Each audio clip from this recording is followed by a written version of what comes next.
For 3 years, Western powers enforced a strict blockade on Russian crude. They heavily criticized any nation that refused to comply, maintaining a rigid ideological stance against Moscow's energy exports. That status quo shattered when conflict in the Middle East choked off the Strait of Hormuz. As shipping and insurance costs surged, the global supply chain was pushed to its breaking point. When supply drops in a market this tight, the results are immediate. Crude prices climbed steadily, driving the global benchmark dangerously close to $100 per barrel. In the modern energy market, a single regional conflict can instantly trigger a worldwide crisis. This vulnerability means that physical supply constraints often outweigh political willpower. Faced with these rising costs, the United States quietly reversed its own policy. Washington declared that countries can now buy Russian oil, provided the cargo is already at sea. India reacted instantly to the shift. Refiners like Indian Oil and Reliance moved to purchase nearly 30 million barrels of Russian Urals crude.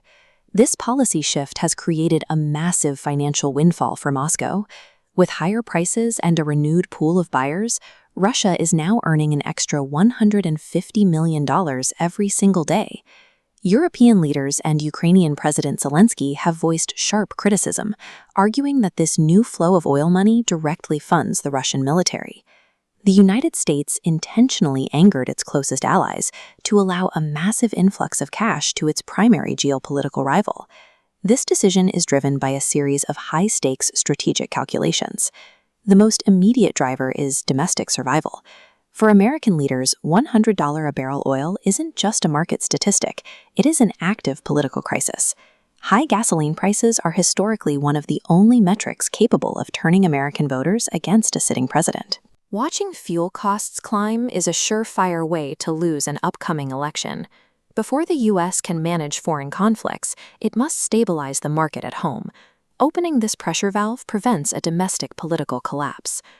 Beyond the gas pump, Washington is attempting to use economic leverage to force a ceasefire in Ukraine. 3 years of financial isolation and weapons shipments have created a grinding stalemate, but they have failed to definitively end the war. By allowing seaborne oil sales, the United States is providing Vladimir Putin a tangible preview of economic normalization, showing Moscow exactly what financial relief looks like in exchange for cooperation. The timing was deliberate. This economic relief coincided perfectly with U.S. envoys shuttling between Washington and Moscow to coordinate diplomatic signals. Washington is shifting its tactics, weaponizing the promise of sanctions relief to buy diplomatic compliance from the Kremlin. The most sophisticated part of this plan involves shattering the wartime partnership between Russia and Iran. In this alliance, Iran supplies drones, while Russia provides diplomatic cover at the United Nations and advanced sanctions evasion technology. To break this loop, the U.S. must offer Russia a reason to pull away. A temporary exit ramp from isolation forces Moscow to choose between the benefits of dealing with Washington or remaining tied to Tehran. If Russia takes the ramp, Iran becomes isolated. Without Russian backing, Tehran loses its drone supply chain and its veto protection on the Security Council.